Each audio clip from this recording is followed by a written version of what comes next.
Hey guys, Alex here. Welcome back to my channel, a channel about real estate, personal finance, and business. In today's video, I will be doing a reaction video. So this is actually my first time to do it, and since I've seen a lot of vloggers do reaction videos, I just wanted to try it out for myself.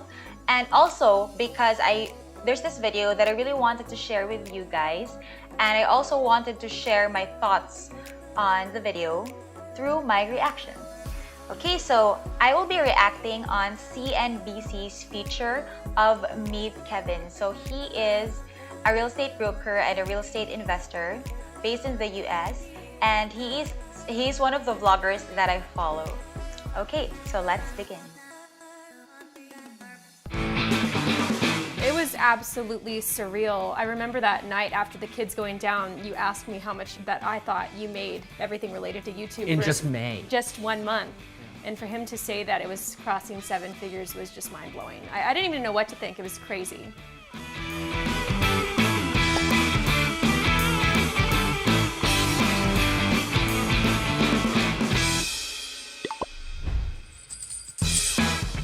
All right, ready to rock. Here we go. Recording, and let's get the mic. Test, test, test, test. We'll change it to like 0.5 speed on YouTube. Yeah. My name is Kevin, I'm 28, and I make just over $5.75 million per year. My name is Lauren. I am 30 years old, and I make $250,000 per year. Together, we make over $6 million per year. And we live in Ventura, California. Okay, so this couple is just goals.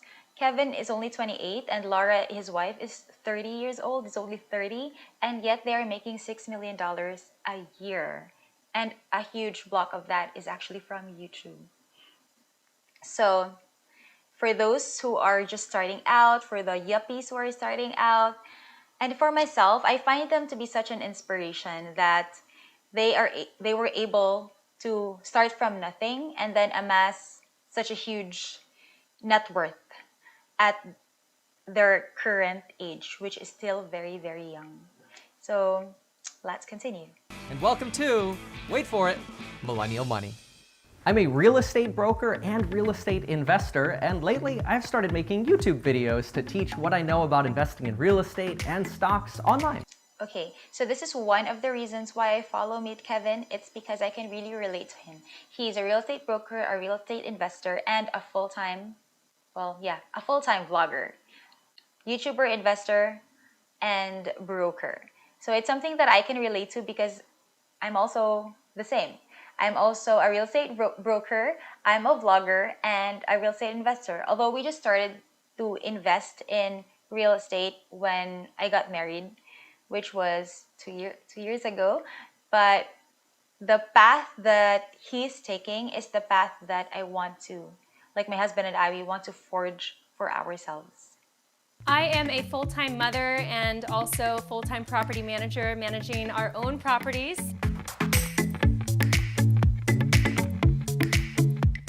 A typical day for me starts at about 5 a.m. Then I go down to my garage office set where I have a walking treadmill, and I'll catch up on whatever projects we need to work on for our real estate investments, and I'll plan out the days of videos. So I noticed that successful people like Meet Kevin usually wake up early. Like when I used to do CrossFit before the pandemic, there was a 6 a.m. class, so we would have to wake up at like 5:30 in order to arrive on time, or even before 5:30. Usually we would wake up at 5:30 and then drive to the area for 15 minutes and then arrive on time for the 6 a.m. class.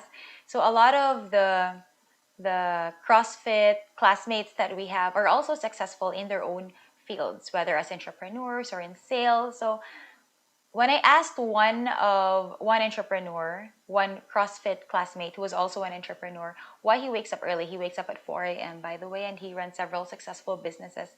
He said that it's because he gets more things done. So, makes sense, right? After that, by about 2 p.m., I like to go on a run with Lauren, so I get a little bit of fresh air outside since I'm mostly stuck in the office from 5 to 2. And now, this is what I like about having the freedom, the freedom to do what you want when you want. Like for me as a broker, and for Meet Kevin as a broker and a vlogger, he gets to like run outside with his kids as early as 2 p.m. He doesn't have to be stuck in the office until 5 p.m. So that's what's good if you have a flexible schedule, because you can enjoy more family time, you can enjoy an overall better quality of life. And that's what I believe entrepreneurship is about, an overall better quality of life. Answering text messages or calls or filming videos. After the run, I'll catch up on emails a bit again. I'll look at properties and projects that are going on, existing renovations. And the goal is to have this drop dead deadline by 5 p.m. of just hanging out with the kids. Come here! Come here! A typical day for me would be setting my alarm for 8 a.m., but knowing that my children will be waking me up at 6 a.m. So I get up around 6:30 every day. And then I kind of just hang out with my kids, kind of ease into the day, look at all the assignments and virtual videos that are given to me from my son's teacher at his school. So in addition to that, I also have to attend to my younger son who is not in school and just handle his needs.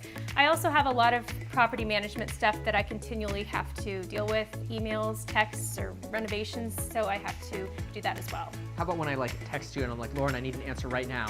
And then, right now. And then I'm in a distance learning meeting with the teacher. Shut up. So when I was 18 months old, I moved from Germany with my family to Florida. And in Florida, my parents knew nothing about American culture, society, how to get ahead. They barely knew how to speak English. And what's crazy about that is I came from this household that ended up divorcing when I was 6 years old, constantly having no money. There was a point when I was 7 years old where I went through the Washington Mutual Bank drive-thru, and my father withdraws with his debit card $20 from the ATM. And I'm, classic 7-year-old, like, oh, Dad, can I have that?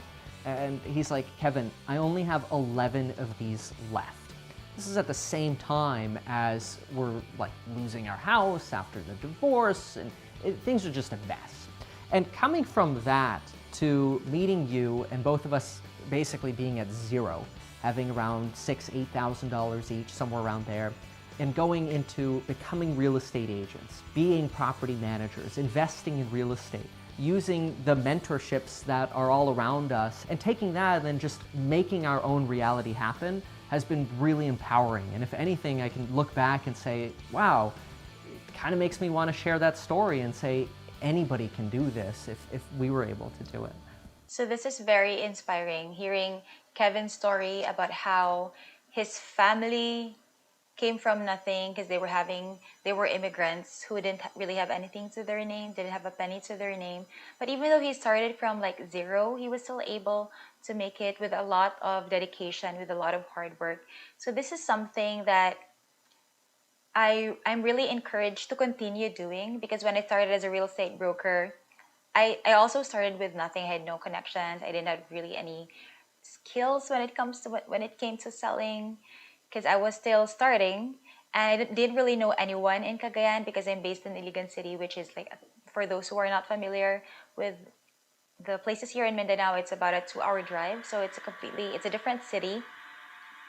But with a lot of hard work, dedication, and perseverance, I was able to keep pushing forward, and I was able to achieve what I have now as a real estate broker. So if Kevin can do it, so can we, guys. Let's just continue pushing forward. Let's just continue reaching for our dreams, and let's of course manage our finances wisely, because it's not really about how much you make, it's how much you keep and how much you invest, so that your money can grow, and then eventually, instead of you working for money, your money will start working for you.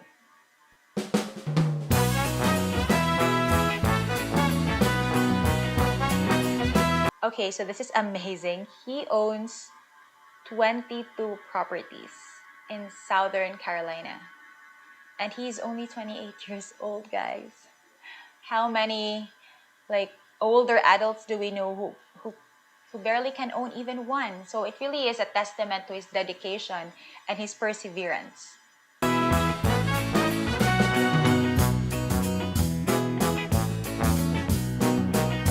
and 20 of those are rental properties. So the reason why I like this feature by CNBC so much is because what this couple is doing right now, this is also what my husband and I, Jong, that's what we plan to do. That's what we want to do. That's why we started investing in real estate, because we wanted to grow. We want to grow our rental portfolio so that eventually we can lease out our properties and enjoy the rental income.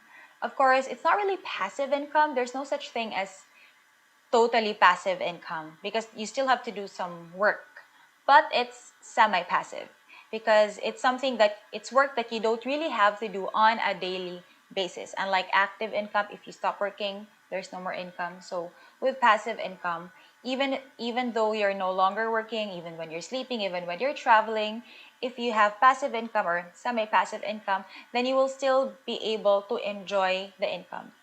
The flow will continue, the income will continue to flow to you. So if you have 20 rental properties like Meet Kevin, then even if he stopped working as a vlogger, he would still be able to, or even as a real estate agent, he would still be able to have income from his 20 rental properties. So real estate, it's really a good investment. I believe in that. That's why I'm a real estate broker. I'm still a real estate broker, and I will continue to be a real estate broker until I'm old and gray. I don't think I will ever retire. I'll be a broker forever. The way I got started in real estate was actually back when I was a law enforcement explorer and spent 3,000 hours on the road with law enforcement. I heard that an officer was dealing with, well, law enforcement during the day, but then on the weekends was helping people move into their first homes. This got me really, really excited about, wow, okay, there are tons of career paths. Some of my earliest memories were going on appointments with my mother, who was a very, very highly successful property manager. And fast forward until I was 18 when I was studying and getting my real estate license.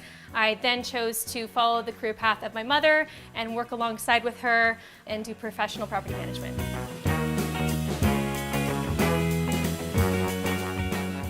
Okay, so check this out. They were able to buy their first home with only 3.5% down payment. When will that ever happen here? In the Philippines, usually the banks ask for at least 20% down payment on house and lots or lot only. But if a property is still owned by the developer, if it's a pre-selling property, then you can get a down payment for as low as 10%. So with developers, lower down payment. But here, 3.5%. The lowest here in the Philippines is 10% down payment. We ended up finding a trashed fixer-upper. And this place was a foreclosure. We had, barely, $8,000 each to our name to fix this place up somehow. And there was no kitchen. The bathrooms were gone. The toilets were gone. It was a disaster. It wasn't just an educational process for these people touring our home. It was an educational process for us in knowing how to work with design and work with staging and just everything related to the process of buying and renovating a home. So we got kind of addicted to the idea of just owning homes and renovating them. And especially in a cost-effective way. We're about to close on our 20th property in Southern California, which will be a threeplex, 3-unit apartment building that we're turning into a 6-unit apartment building, which Lauren is really excited about managing.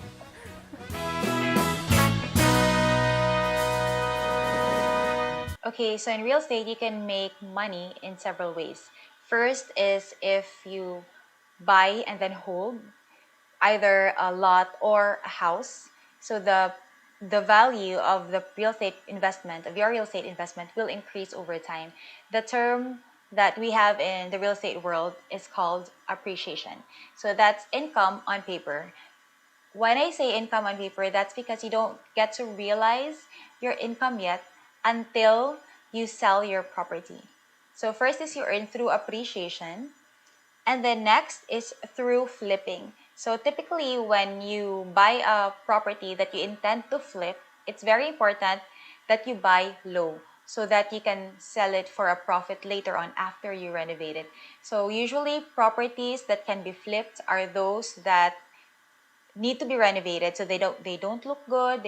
These properties are usually those that regular buyers will pass on because it needs to be renovated, it needs to be worked on. But a good investor that is willing to do the work will see the potential and will be willing to put in the work to renovate it. So let's say, for example, there's this foreclosed property in Lysandra Homes in Camellia. Its current value is already 2 million because Camellia still has inventory for a similar unit.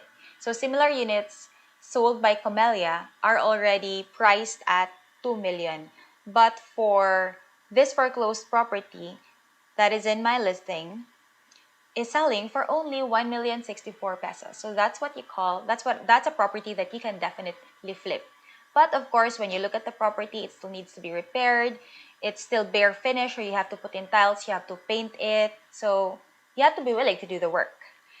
So that's flipping. So if you, for example, renovate it for say 500,000, then you can flip it for 2 million, or it really depends on how much profit you want to make. So that's flipping. And the next is rental income. So you buy a property. A lot of my clients usually prefer to invest in condominiums, and some also tend to invest in house and lot units in here around Cagayan de Oro. So, and then they just rent it out. So then they have passive income. I have a client of mine who's an investor. She is one of my VIP clients. She buys property from me yearly. So every year she invests in another property. So she has also become a good friend of mine. And what she does is, I noticed that she has this specific budget range that she prefers to use to invest in her real estate portfolio. So usually her budget is between 2 to 2.5 million, and she usually pays cash. So she has already several condominium units. She has house and lot units in the downtown area. And most of them, almost all of them, are fully occupied. So that's rental income for you. So even if she stops working or goes on vacation, then she will still get to have income because of the rental properties that she owns. Regarding our finances, I deal with most of the bills. We do keep a spend tracker between us, so anytime one of us goes to a store and spends money on something, we just use like an Apple numbers spreadsheet that links between us. Okay, so I also do something like this. I too have a spend tracker. It's called, well, you can't really see my phone, but it's called Money Manager. Here. This one. So it's called Money Manager. It's this one, the red logo with a little piggy bank in the middle. Yeah, in the center. And I use it to basically track my spending. So whatever I buy, whether it's a Starbucks coffee or if it's food or stuff that we need for the house or groceries, so I track it on my on this app.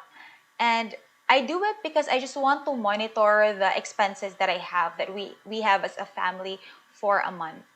So I got used to doing it. I've been doing it for, I don't know, ever since after college. I started doing this after college. So whenever I see that my expenses are already okay, reaching the borderline, okay, I've got to cut back on eating out, or I've got to cut back on shopping. But in general, my husband and I don't really spend a lot, so we try to save as much money as we can so that we can invest. We established something years ago where we mutually thought, okay, what would be a realistic budget for our own personal needs, whether that be clothes or shoes that isn't business related. If I wanted to buy a necklace or a handbag, that would fall into that personal budget. So back then we said $200 per month that we would have that. I think we've upped it $50. Okay, so this is amazing. They became millionaires when they were 23 and 24. How awesome is that? Such young millionaires. I remember I reached my first million when I was 27 years old, and I was able to do that through real estate, through being a real estate broker and saving like the bulk of my income. And well, as I mentioned in one of my vlogs, I allocate my resources, right? So I allocate my income So I put in 40% towards my investment fund. So at that time, since I didn't have, when I was 27, I didn't have any real estate investments yet. So the bulk of my investment funds went to investing in the stock market, and it went to paying for my insurance investments. So it's really important to be frugal with money, especially when you have a job wherein you get a lot of cash or a lot of the income that you make in bulk, just like in real estate. So it's very important that you know how to allocate, you know how to budget and manage your finances so that you can really grow your finances.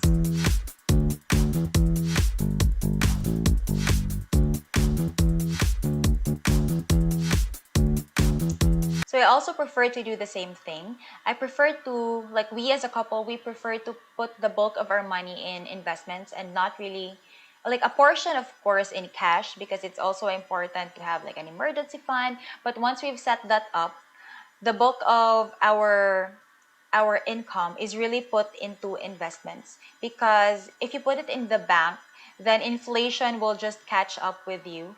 So it would be better to put your income in a vehicle that will appreciate faster than the interest rates of the bank, so that your money will grow. So for us, we put it in the stock market, we put it in real estate, and we put it in insurance. We also put it in our traditional businesses, but we had to close them down due to COVID, but that's another video.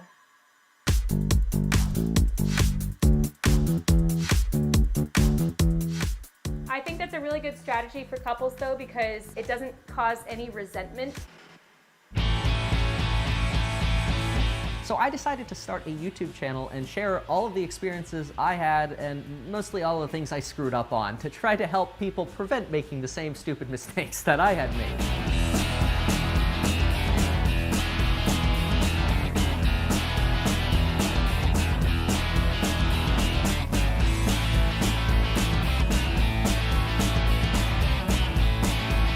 Okay, so this is another similarity that I can see between Meet Kevin and I. That's why I can really relate to him, because last year my husband and I also started a construction business, but we had to not really close it down, but withdraw from the partnership this year.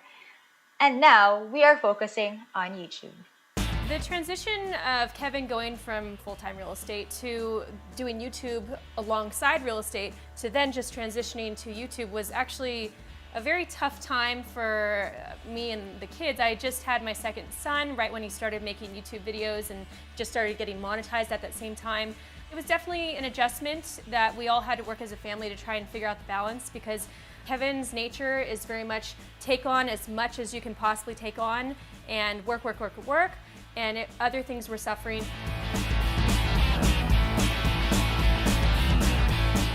The most I've ever made in a single month in real estate, that would be real estate commissions and investing in real estate, would be around $150,000 in just 1 month, which is absolutely amazing. But the most I've ever made in a month from YouTube has been $1,070,000. I don't even know how to say that right. This is just amazing. The most he made as a real estate broker was $150,000, which is also good, but he made even more, like times 10 or times 9 that amount on YouTube.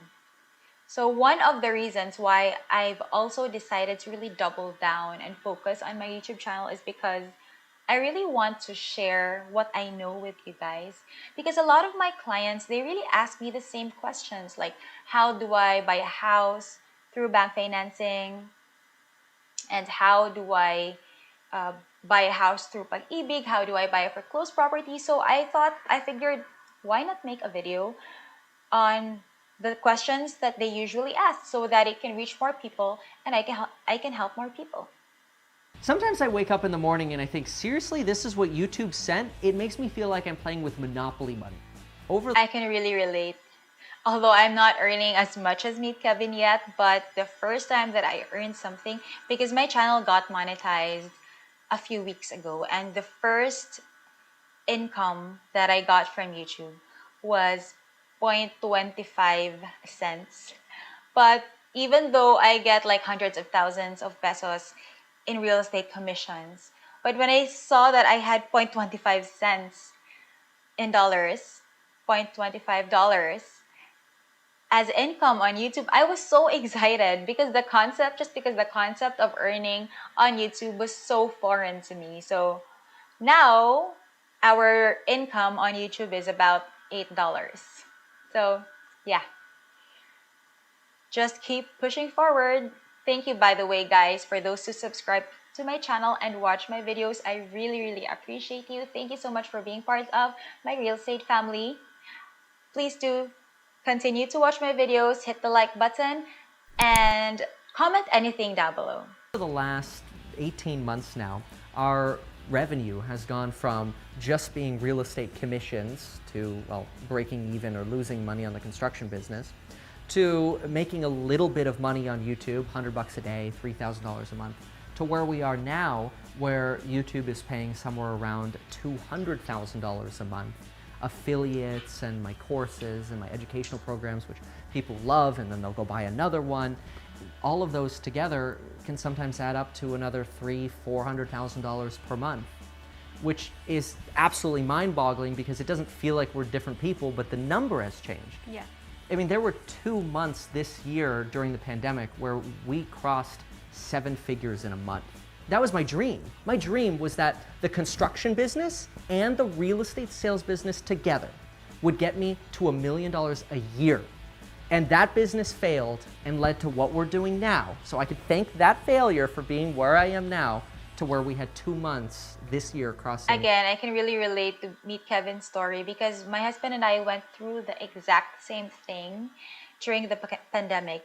Because sometimes, even though you lose something, there's still something else out there that can give you what you want.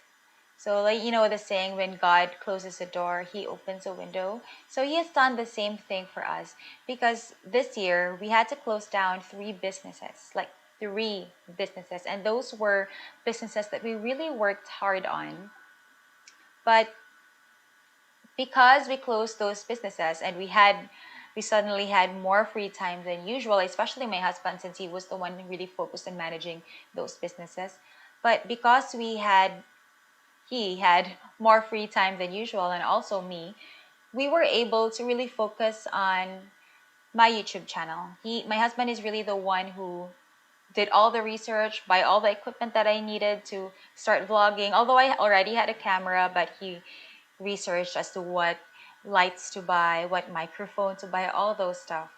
So now, after we started focusing on the YouTube channel last November of 2020, and got monetized, I think about 2 or 3 weeks after. So yeah, I could really see the results of the work that we are putting in. So for those of you guys who feel like this pandemic has taken something away from you, or has, made you go through this very challenging time, just take heart. And I hope you are encouraged by my story as well. And, just don't give up. Just continue on. Just keep pushing forward. Use the things that you learned, the experiences that you had, to continue making something, to continue creating. Just use the experiences that you had to make something new, to create a new opportunity for yourself or your family, or maybe to focus on the other things that were maybe already there, but you weren't really able to fully focus on them because you were focusing on other things. So it's the same with my YouTube channel. I've been a vlogger for 2 years now, but I wasn't really able to fully commit and focus on it. So it was just more for house tours, so that it would be easier for me to send video tours of my listings to my clients. But now I'm enjoying it even more because I'm actually creating content that I believe can help people. So if there's something that you would like for me to vlog about, like a real estate question that you have, then just comment down below and I will answer those questions in my next vlog or make a video out of it. We have 2 children. We have Jack, he's 5, and we have Max, who's 2.5. I think the idea of having children is always something we've been very fond of. I keep telling Lauren we're having 6 kids. We do want to have like an army of kids. We do want Yeah. that. But I think the idea of children is more fun than the actual reality I wouldn't sometimes. say that. No. But I mean, it's true, because when you have the idea of having kids, you don't think about all of the things that go with it. I actually got frustrated hearing people's criticism and comments before I had a kid, or even when I was pregnant with my first kid. Like, oh, it's going to be way harder than you think. And I'm like, yeah, I read up on it, so I know it's not gonna be that hard. Like, what do you take me for? And oh my gosh, like I can't express enough to any potential parent that you just can't even prep for it. There's no way you can actually prep for it. Being so tired that you feel like you're going to like fall asleep while you're breastfeeding your baby, and then, you know, the constant attention, it's just unbelievable. Now, would I change it? Of course not. I love it so much. Once we incorporated kids, we definitely spend more money on them than we even do ourselves. I'm not one to spend a bunch of money on clothes or accessories for myself, but if my kid wants something that I think is educational and it costs, you know, $150, like, yes, I want that for you. It's the best for you. I don't always follow all the rules that I'm supposed to, and sometimes that's not so good. There were a couple instances that came up, one particularly where there was a real estate syndicator named Grant Cardone who said, hey, screw buying single-family houses, those are small deals, you'll never make money with those. Having a real estate background, I had my own opinions, which substantially differed, because here I was helping people and my own clients and watching them grow their wealth starting with nothing. And that's what we did. So it felt to me like a total slam against what I stood for. And so I decided to do what any normal person would do and just make YouTube videos making fun of the guy and delivering flowers to his office to make a point that what he was doing was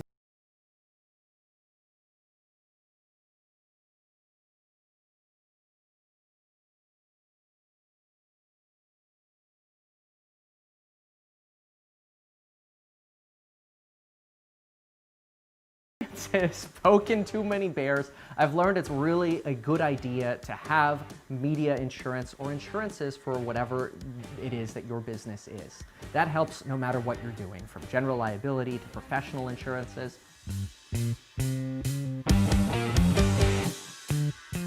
Every single year I look at myself and I'm like, oh gosh, last year I was an idiot. This year will be better.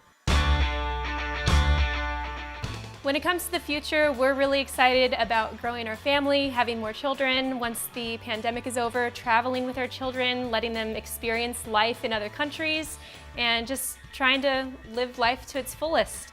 I do think with Kevin, it's in his nature to always work, and he kind of gets like a high from making money, and so I respect that that's something he will always want to do, and I think he always will do it. But at the same time, I think you and I, we've talked about it, you recognize that we are at a dollar amount now that it makes sense to maybe take a step back a bit. And in the meantime, I guess I'll just keep playing Monopoly.